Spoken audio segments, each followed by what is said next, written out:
आदमी बनता है इंसान बड़ी मुश्किल से। आसान नहीं है चलना बुद्धा की राह पे, आसान नहीं है चलना बुद्धा की राह पे। सत्य की होती है पहचान बड़ी मुश्किल से, पहचान बड़ी मुश्किल से, पहचान बड़ी मुश्किल से।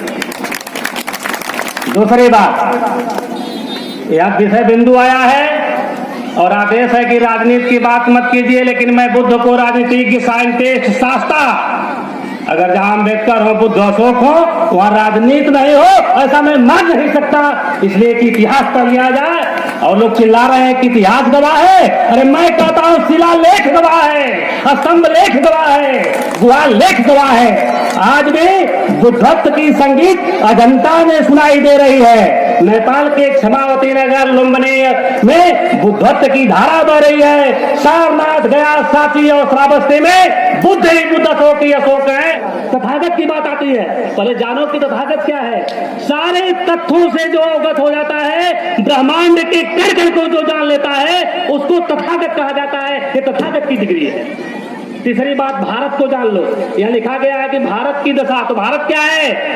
भा मीन्स ज्ञान होता है, रत्न माने समाया हुआ होता है। जो ज्ञान में समाया हुआ है वो भारत है। और कब था? बुद्ध काल में था, अशोक काल में था, वरना आज तो हमें भारत दिखाई नहीं दे रहा है। अशोक काल का भारत जानते हो, स्पार्टा से लेकर म्यांमार तक, हिंदू कुश पर्वत से लेकर के कन्याकुमारी में लंका तक हमारा राज्य था। आज हम 16 पाटों में बट गए हैं और 562 राजाओं को उन्मूलन करके सरदार वल्लभ भाई पटेल हमारे पूर्वज थे, उन्होंने छोटे से भारत को खंड भारत बना दिया। संविधान लिखा गया, लेकिन संविधान में बात आती है, क्योंकि यहाँ संविधान के रक्षा करने वाले लोग बैठे हैं।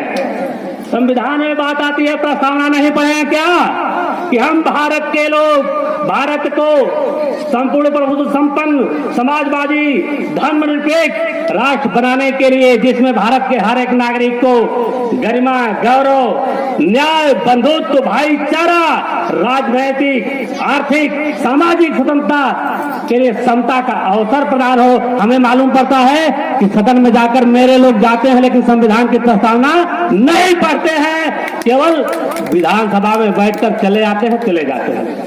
बुद्ध ने आम्रपाली जैसे वेश्या को, जिसे गरिका कहा जाता था, अपने बगल में दाहिने तरफ बैठा करके आध्यात्म गुरु बनाया। कहा? जहां उनकी पत्नी मां यशोधरा बैठती थी, जहां राजकुमारी खेमा बैठती थी और जहां पर माता गौतमी प्रजापति बैठते थे, उस मंच पे कौन किसको बैठा दिया? एक गरिका को बैठा दिया, गले लगा लिया।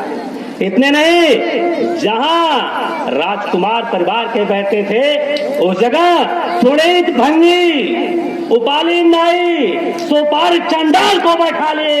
वो दो थे कि सबको गले लगा करके जातिवाद मिटाकर समता की बात की। और आज एलाओ हो रहा, फलनवा जात का अध्यक्ष, फलनवा जात का अध्यक्ष, फलनवा जात का एलाईओ, फलनवा जात का मंत्री।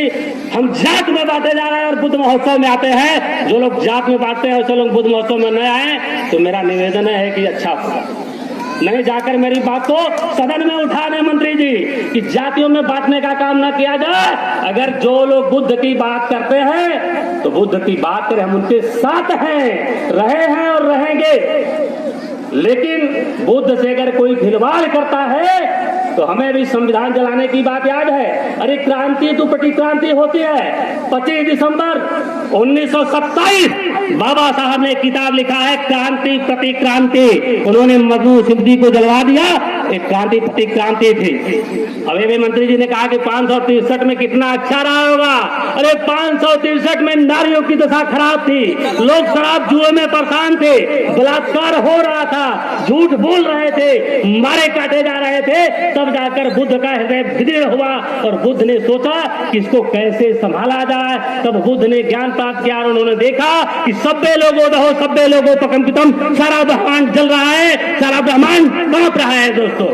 लेकिन आज कह रहे हैं कि हम समाज राज्य में हो जाएंगे तो बुद्ध को स्थापित कर देंगे। अरे बुद्ध तुम्हारे मोहताज है।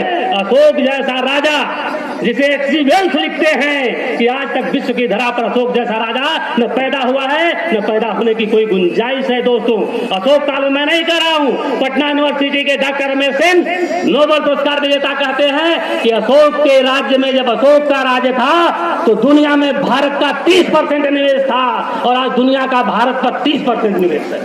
मेरे समझ नहीं आता है कौन सा बुद्ध तो कौन सा अशोक का बात। जब अशोक का राज्य था, मैं नहीं कह रहा हूं, डॉक्टर अमर सेन नोबेल पुरस्कार विजेता पटना यूनिवर्सिटी के, उन्होंने कहा है कि जिस समय अशोक का राज्य भारत पर था उस समय दुनिया पर भारत का 30% निवेश था।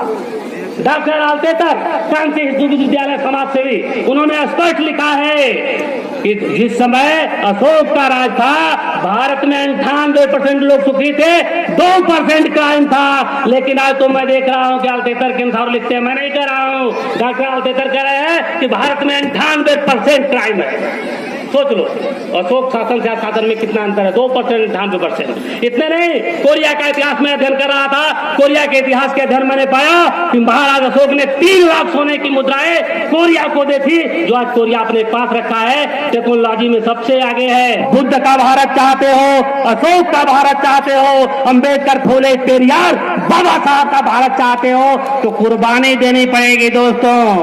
क्यों?